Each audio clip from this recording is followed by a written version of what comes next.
Hi guys, Karthik Kathanani and Anil Anand இவங்க ரெண்டு பேருமே சேர்ந்து டைரக்ட் பண்ணி தேஜா சர்ஜா நடிச்ச மிரா அப்படின்ற ஒரு மூவி வந்து பாத்தீங்கன்னா அபிஷியல் ரிலீஸ் பண்ணியிருந்தாங்க. இந்த மூவிக்கான ட்ரெய்லர் வந்தப்பவே ஒரு நல்ல ஒரு ட்ரெய்லர் மாதிரி தாங்க கரெக்டா இருந்துச்சு. இதுலயுமே வந்து பாத்தீங்கன்னா ட்ரெய்லர்லயுமே விஷுவல்ஸ் நல்லாவும் இருந்துச்சு. ஸோ உண்மையிலேயே ஒரு நல்ல விஷுவல் ட்ரீட்டான ஒரு படமா இது அமையுமா, இது எப்பேற்பட்ட படமா அமையும் அப்படின்றத பார்க்கலாம்னு சொல்லிட்டு தான் நான் இந்த படத்தை இன்னைக்கு தியேட்டர்ல போய் பார்க்க போயிருந்தேன். தேஜா சர்ஜாக்கு ஹனுமேனுக்கு அப்புறமா இந்த படம் வந்து பாத்தீங்கன்னா ஒரு பயங்கரமான ஒரு சூப்பர் ஹீரோ கான்செப்ட் படமா அமைஞ்சிருக்கா அப்படின்றது தான் நம்ம இந்த ரிவ்யூல பார்க்க போறோம். வீடியோக்குள்ள போறதுக்கு முன்னாடி நம்ம சேனலை சப்ஸ்கிரைப் பண்ணாம பார்த்துட்டு இருக்கீங்கன்னா மறக்காம சப்ஸ்கிரைப் பண்ணிட்டு அப்படியே பக்கத்துல இருக்க பெல் ஐகானை பிரஸ் பண்ணிட்டு அப்படியே ஆல் ஆப்ஷன் பண்ணிக்கோங்க. இப்போ வாங்க நம்ம வீடியோக்குள்ள போலாம். இந்த படத்துல யார் யாரெல்லாம் ஆக்ட் பண்ணிருக்கா அப்படின்னு சொல்லிட்டு கேட்டீங்கன்னா தேஜா சர்ஜா, மஞ்ச் மனோஜ், ரித்திகா நாயர், ஸ்ரேயா சரண், ஜெகபதி பாபு, ஜெயராம் அப்படின்னு சொல்லிட்டு நிறைய ஆக்டர்ஸ் இந்த படத்துல ஆக்ட் பண்ணிருக்காங்க. இந்த படத்தோட ஸ்டோரியை உங்களுக்கு பாசிட்டிவ் நெகட்டிவ் ஏற்ற மாதிரி சொல்றேன். ஃபர்ஸ்ட் பாசிட்டிவா என்கிட்ட கேட்டீங்கன்னா முதல்ல கேரக்டரோட பர்ஃபார்மன்ஸ்ல இருந்து போயிடலாங்க. கேட்கலாம் டெக்னிக்கல் ஆஸ்பெக்ட்ஸ்னு சொல்லிட்டு நான் வரேன். உண்மையிலே டெக்னிக்கலை பத்தி தனியா பேச வேண்டியது இருக்கு, அதனால தனியா வரேன்.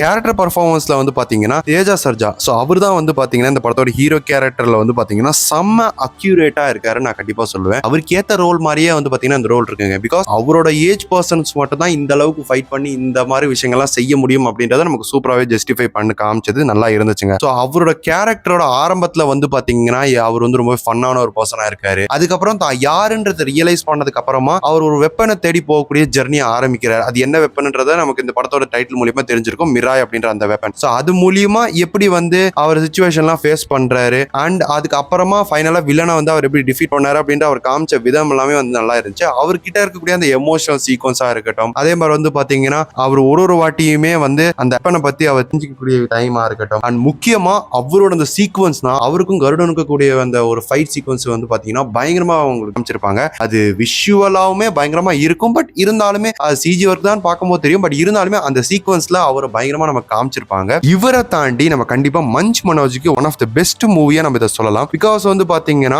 உண்மையிலேயே இந்த படத்தோட வில்லன் ரோல பயங்கரமா பிளே பண்ணிருக்காரு. எனக்கு என்னமோ ஹனுமேன் மூவியை விட இந்த படத்துல தான் வில்லன் ரோல செம்ம ஸ்ட்ராங்கா பண்ணிருக்காங்களோ அப்படின்ற ஒரு ஃபீல் வந்துச்சு. உண்மையிலேயே வந்து பாத்தீங்கன்னா அவரை பார்த்தா நமக்கு ஒரு பயம் வருதுங்க. ஏன்னா கிட்டத்தட்ட என்ன சொல்றது, அந்த 9 கிரந்தத்தையுமே எப்படியாவது அவர் எடுக்கணும்னு சொல்லிட்டு பாக்குறாரு. அதுக்கு பல பேரை கொல்றாரு. அந்த கொல்லக்கூடிய அந்த சீக்வன்ஸ்லாம் வந்து பாத்தீங்கன்னா அவர் எந்த அளவுக்கு கொடூரமானவர்ன்றதை சூப்பரா நமக்கு ப்ரொஜெக்ட் பண்றாங்க. அது வந்து உண்மையிலே நல்லா இருந்துச்சுங்க. அது எனக்கு ஒன் ஆஃப் த பெஸ்ட் சீனா எனக்கு அது பட்டுச்சு. ஸோ உண்மையிலேயே அவரோட கேரக்டரைசேஷனை பத்தி நம்ம சொல்லியே ஆகணும். செம்மையா பிளே பண்ணியிருக்காரு. இவரை தாண்டி நம்ம வந்து பாத்தீங்கன்னா ஸ்ரேயாவை பத்தி சொல்லலாங்க. ஸோ உண்மையிலேயே வந்து பாத்தீங்கன்னா ஸ்ரேயா இந்த இடத்துல ஒரு முக்கியமான ரோல் தான் பிளே பண்ணியிருக்காங்க. அவங்க ரொம்பவே கம்மியான சீன்ஸ் தான் வருவாங்க. அந்த கம்மி சீன்ஸ் வந்தாலுமே அவங்க மூலியமா வரக்கூடிய அந்த எமோஷனல் சீக்வன்ஸுமே நமக்கு நல்லா ஒர்க் ஆச்சு. அண்ட் அதே சீக்வன்ஸ்ல அவங்க எந்த அளவுக்கு பவர்ஃபுல், அவங்க எப்படி வந்து அந்த கிரந்தத்தை அவங்க ப்ரொடெக்ட் பண்றாங்க அப்படின்ற விஷயத்தை காமிச்சது எல்லாமே நல்லா இருந்துச்சுங்க. இவங்களை தாண்டி எனக்கு மனசுல நின்ற ஒரு கேரக்டர் யாருன்னா கன்ஃபார்மா இந்த படத்துல வந்து பாத்தீங்கன்னா ஒரு ஃபாரின் கேரக்டர் வந்து பாத்தீங்கன்னா ஒருத்தங்க பிளே பண்ணிருப்பாங்க. அவங்க யாரும் ரிவீல் பண்ண விரும்பல. உண்மையிலே வந்து பாத்தீங்கன்னா அவங்க செமையான ஒரு ரோலை இந்த படத்துல பிளே பண்ணிருப்பாங்க. எனக்கு ரொம்ப நாள் கழிச்சு ஒரு பெஸ்டான ஒரு வில்லி கேரக்டரை வந்து பாத்தீங்கன்னா பயங்கரமா பிளே பண்ண ஒரு கேரக்டரா நான் அவங்களை கன்ஃபார்மா சொல்லுவேங்க. உண்மையிலே பயங்கரமா இருந்துச்சு. உண்மையிலே அவங்க மேல ஒரு மிகப்பெரிய இரிட்டேஷனே உங்களுக்கு வரும். அதுவும் செகண்ட் ஹாஃப்ல ஹீரோ ஒரு இடத்துல அடிக்கும் போதெல்லாமே நமக்கு வந்து பாத்தீங்கன்னா அட்ராவல அப்படின்ற ஒரு ஃபீலே நமக்கு வருங்க. அந்த அளவுக்கு இரிட்டேட் பண்ணக்கூடிய ஒரு கேரக்டரா தான் ஒருத்தி காமிச்சிருப்பாங்க. அந்த கேரக்டருமே நல்லா இருந்துச்சுங்க. சோ இந்த மாதிரி நம்ம சொல்லணும்னா இங்க நடிக்கக்கூடிய எல்லா ஆக்டர்ஸை பத்தியுமே சொல்லலாம். இந்த படத்துல நடிச்ச எல்லா ஆக்டர்ஸுமே அவங்களுக்கு கொடுக்கப்பட்ட கேரக்டர் நல்லாவே பிளே பண்ணியிருந்தாங்க. இவங்களை தாண்டி நம்ம டெக்னிக்கல் ஆஸ்பெக்ட்ஸ்க்கு போயிடலாம். இந்த படத்தோட முதல் ஹீரோவே டெக்னிக்கல் ஆஸ்பெக்ட்ஸ் தான். அப்புறம் அதை பத்தி சொன்னேன்னு கேட்டீங்கன்னா நான் சொல்லல, அதை பத்தி நான் தெளிவா அப்புறம் சொல்றேன் அப்படின்னு சொல்லிட்டு உண்மையிலேயே இந்த படத்துல நம்மள உட்கார்ந்து பார்க்க வைக்கிறது விஷுவல் சிஜி ஒர்க் தாங்க. சத்தியமா சொல்றேன், இது என்னால நம்பவே முடியல. இவங்க இந்த அளவுக்கு இந்த படத்துல சிஜி ஒர்க் பண்ணிருக்காங்க அப்படின்னு சொல்லிட்டு டாப் நாச்சுங்க. அதுவும் ஒரு சில இந்த ஸ்டன் சீக்வன்ஸுக்கு சிஜி ஒர்க் பண்ணிருப்பாங்க. அண்ட் ஒரு சீக்வன்ஸ்ல வந்து பாத்தீங்கன்னா நமக்கு தேஜா சர்ஜாவும் நமக்கு ஜெயராமும் நிக்கிற மாதிரி இருக்கும். அந்த இடம்லாம் சிஜி ஒர்க்னு போடுவாங்க. சிஜி ஒர்க் ஆடா இது அப்படின்ற ஒரு ஃபீல் தாங்க வரும். அதே மாதிரி நமக்கு அவங்க ஜென்ரலா நடந்து போகக்கூடிய சிச்சுவேஷனா இருக்கட்டும், முக்கியமா அந்த கருடனுக்கும் இவருக்கும் வரக்கூடிய அந்த ஃபைட் சீக்வன்ஸ்ல பண்ண சிஜி ஒர்க்கா இருக்கட்டும், இந்த படத்துல வரக்கூடிய எல்லா ஸ்டன் சீக்வன்ஸ்க்குமே அவங்க வந்து சிஜி ஒர்க் பண்ண விஷயமா இருக்கட்டும் அப்படின்னு சொல்லிட்டு எல்லாமே பயங்கரமா இருந்துச்சு. சிஜி ஒர்க்ல வந்து பெருசா நம்ம குறை சொல்ல முடியாது. ஒரு சில சின்ன சின்ன இடங்கள்ல வந்து பாத்தீங்கன்னா பெருசு தெரியுது. பட் இவ்வளவு தூரம் பண்ணிருக்காங்களே, இதெல்லாம் நம்ம போனா போதும் மன்னிச்சு விட்டுறலாம் அப்படின்ற மாதிரி தாங்க ஆக்சுவலா வந்து பாத்தீங்கன்னா இருக்கும். எக்ஸ்பெக்டே பண்ணலாங்க இந்த அளவுக்கு சிஜி விஎஃப்எக்ஸ் பண்ணுவாங்கன்னு சொல்லிட்டு. அதுக்கு முக்கியமான காரணம் கலர் கிரேடிங். ஏன்னா இந்த படத்துக்கு ஏத்தமான கலர் கிரேடிங் இவங்க பண்ணதுனால தான் இந்த படத்தை நம்மளால வந்து பாத்தீங்கன்னா செம்மையா பண்ணி பார்க்க முடிச்சு. அதுவுமே எனக்கு ஒன் ஆஃப் த பாசிட்டிவா தெரிஞ்சது. இதை தாண்டி கண்டிப்பா நம்ம இந்த படத்தோட பேக்ரவுண்ட் மியூசிக்கை பத்தி சொல்லியே ஆகணுங்க. பிகாஸ் இந்த படத்துக்கு பேக்ரவுண்ட் மியூசிக் வந்து பாத்தீங்கன்னா கௌரா ஹரி அப்படின்றவர் தான் வந்து போட்டிருப்பாரு. சோ உண்மையிலே தரமான ஒரு பேக்ரவுண்ட் மியூசிக் தான் போட்டிருப்பாரு. முக்கியமா வந்து பாத்தீங்கன்னா இந்த படத்துல ஒரு சில இளைய சீக்வன்ஸான சீக்வன்ஸ்லாம் இருக்கும். Intro sequence, interval sequence and அந்த நிறைய ஸ்டன்ட் சீக்வன்ஸ், அப்புறமா வந்து பாத்தீங்கன்னா கிளைமேக்ஸ் சீக்வன்ஸ் அப்படின்னு சொல்லிட்டு அது எல்லாத்தையுமே நமக்கு கூஸ் பம்ப்ஸ் தெரிக்கிற அளவுக்கு பண்ண ஒரே விஷயம் இந்த படத்தோட பேக்ரவுண்ட் மியூசிக் தான். தரமாவே இருந்துச்சுங்க. படத்துல வந்து பாத்தீங்கன்னா பாட்டுன்றது உங்களுக்கு ஒரு பாட்டு தான் வச்சிருப்பாங்க, பட் பேக்ரவுண்ட் மியூசிக்கா தெரிக்க விட்டாரு. அந்த ஒரு பாட்டுமே கேட்கறதுக்கு நல்லா தாங்க இருந்துச்சு. ஸோ இந்த மாதிரி டெக்னிக்கல் ஆஸ்பெக்ட்ஸ்ல நம்ம எந்த குறையுமே சொல்ல முடியாது. செம்மையான ஒர்க் இந்த படத்துக்கு கொடுத்துருக்காங்க. முக்கியமா வந்து பாத்தீங்கன்னா இந்த படத்துல போஸ்ட் கிரெடிட் சீன் ஒன்று இருக்கு, அதை நீங்க பார்க்காம வந்துடாதீங்க. பிகாஸ் வந்து பாத்தீங்கன்னா இந்த படத்தோட ட்ரெய்லர் வந்த டைம்லயே வந்து பாத்தீங்கன்னா உங்களுக்கு ஒரு விஷயத்தை ரிவீல் பண்ணாங்க. என்னன்னா இது ஒரு சினிமாட்டிக் யூனிவர்ஸ் தான் கொண்டு போறாங்க அப்படின்னு சொல்லிட்டு. ஸோ அதனால வந்து பாத்தீங்கன்னா இந்த படத்துல ஒரு போஸ்ட் கிரெடிட் சீனுமே வச்சிருக்காங்க. அதுலயுமே ஒரு ஆக்டர் கேமியோ கூட பண்ணியிருக்காரு. அவர் யாருன்றத வந்து பாத்தீங்கன்னா நிறைய பேர் ஆல்ரெடி ரிவீல் பண்ணிருப்பாங்க. பட் என்ன பொறுத்த வரைக்கும் நான் ரிவீல் பண்ண விரும்பல. நீங்க நேரம் பார்த்து தெரிஞ்சுக்கோங்க. ஸோ உண்மையிலேயே அது ஒரு பயங்கரமான கேமியோவா தான் இங்க இருந்துச்சு. அதுலயுமே முக்கியமா இந்த படத்துல காமிச்ச எல்லா ஆக்ஷன் சீக்வன்ஸுமே அதகலமா தெரிக்கிற அளவுக்கு இருந்துச்சுங்க. அது ஒன் ஆஃப் த பாசிட்டிவா நான் கண்டிப்பா சொல்லுவேன். ஸோ என்ன பொறுத்த வரைக்கும் எமோஷனல் கனெக்ட் இந்த படத்துல ஒரு சில இடங்கள்ல ஒர்க் ஆயிருக்கு, ஒரு சில இடங்கள்ல ஓகேன்ற மாதிரி இருக்கு. அதே சமயத்துல நமக்கு இந்த படத்துல காமிச்ச நிறைய ஹியூமர் பாட்டுமே வந்து பாத்தீங்கன்னா நல்லாவே ஒர்க் ஆச்சு எனக்கு. பட் ஆனா வந்து பாத்தீங்கன்னா இட்ஸ் கன்சர்ன் ஆன் பர்சனுக்கு ஏற்ற மாதிரி தான் மாறும். ஒரு சில பேருக்கு இந்த படத்துல இருக்கக்கூடிய எல்லா காமெடியும் ஒர்க் ஆகலாம், இல்ல ஒரு சில காமெடி மட்டும் ஒர்க் ஆகிற மாதிரி இருக்கலாம். பட் என்ன பொறுத்த வரைக்கும் எல்லா காமெடியுமே நல்லா தாங்க இருந்துச்சு. ஸோ இதை தாண்டி நிறைய விஷயங்கள் பாசிட்டிவ் இருக்கு, பட் அதை சொன்னா நமக்கு ஸ்பாய்லர் ஆயிரும். ஸோ அதனால வந்து பாத்தீங்கன்னா ஸ்பாய்லர் இல்லாம நான் சொல்லணும்னா இவ்வளவுதாங்க இதோட பாசிட்டிவ். நெகட்டிவா எங்கிட்ட இந்த படத்துல ஏதாவது இருக்கா அப்படின்னு சொல்லிட்டு கேட்டீங்கன்னா எனக்கு சின்ன சின்ன விஷயங்கள் தான் நெகட்டிவா படுது. அதுல முதல் விஷயம் என்னன்னு கேட்டீங்கன்னா இந்த படத்தோட கிளைமேக்ஸ் நல்லா தாங்க இருக்கு. எனக்கு என்னமோ வந்து பாத்தீங்கன்னா இந்த படத்தோட கிளைமேக்ஸ் வந்து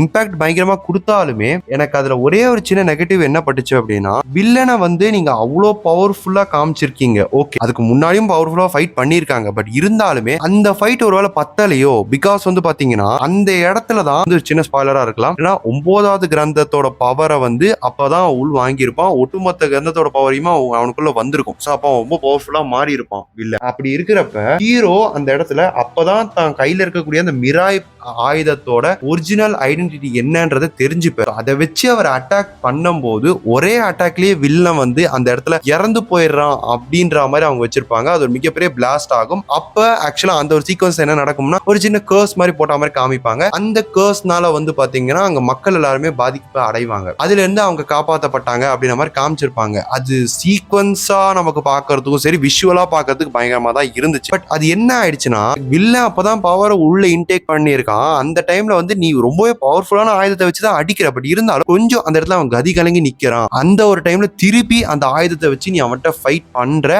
அந்த ஃபைட்ல அவன் இறந்து போறான் அப்படின்னு பண்ணும்போது இன்னும் கொஞ்சம் டெப்த் அதிகமா இருந்திருக்கும். ஸோ அந்த இடத்துல அது கொஞ்சம் டெப்த் கொஞ்சம் கம்மி ஆயிடுச்சோ. இப்பவும் டெப்த் அதிகமா தான் இருக்கு, பட் இன்னும் கொஞ்சம் டெப்த் இன்க்ரீஸ் ஆயிருக்குமோ அப்படின்ற ஒரு ஃபீல் வந்து பாத்தீங்கன்னா எனக்கு அந்த ஒரு சீக்வன்ஸ் கொடுத்தது. அதுக்கு அடுத்தபடியா எனக்கு ஒரு நெகட்டிவா எனக்கு தோணுன ஒரு விஷயம் வந்து பாத்தீங்கன்னா எமோஷனல் கனெக்ட். என்னடா எமோஷனல் கனெக்ட் நல்லா ஒர்க் ஆச்சுன்னு சொன்னீங்க அப்படின்னு மாதிரி கேட்டீங்கன்னா இந்த படத்துல டிவோஷனல் சைடு எமோஷனல் கனெக்ட்லாம் நல்லா தாங்க ஒர்க் ஆயிருக்கு. அதுல எந்த வித மாற்றமும் இல்லைங்க. முக்கியமா வந்து பாத்தீங்கன்னா ஸ்ரேயாவோட ஒரு சீக்வன்ஸ் வரும், அதெல்லாமே நல்லா தான் இருந்துச்சு, நான் இல்லைன்னு சொல்ல மாட்டேன். ஆனா ஹீரோக்கும் ஹீரோயினும் வந்து பாத்தீங்கன்னா இந்த இடத்துல ஒரு சின்ன எமோஷனல் சீக்வன்ஸ் மாதிரி ஒண்ணு வச்சிருப்பாங்க. அது பெருசா ஒர்க் ஆனா கூட பெரிய கவலை இல்ல. பட் இருந்தாலும் அந்த சீக்வன்ஸ்ல வந்து பாத்தீங்கன்னா இங்க வச்சது என்ன ரீசன், ஹீரோயினா அவங்க காப்பாத்தணும்னு சொல்லிட்டு வந்திருக்கான். அந்த இடத்துல கரெக்டா வந்து பாத்தீங்கன்னா ஹீரோயினை வந்து வில்லன்கள் வந்து அட்டாக் பண்ணிடுறாங்க. அப்போ ஒரு சின்ன எமோஷன் அப்படின்ற ஒரு விஷயம் இருக்கணும்ல. சோ அது வந்து பாத்தீங்கன்னா இன்னும் கொஞ்சம் இருந்திருக்கலாமோ அப்படின்ற ஒரு ஃபீல் தாங்க வந்துச்சு. இது இந்த படத்தை பெருசா பாதிக்கல, பட் இருந்தா நல்லா இருந்திருக்குமோ அப்படின்ற மாதிரி இருந்துச்சு. இதெல்லாம் தாங்க எனக்கு நெகட்டிவா ஃபீல் ஆச்சு. இப்ப நான் சொன்ன இந்த ரெண்டு விஷயமுமே இம்ப்ரூவ் பண்ணிருக்கலாம் அப்படின்ற கேட்டகரியில தான் வரும். மத்தபடி வந்து பாத்தீங்கன்னா இந்த இடத்துல இது ரெண்டுமே வந்து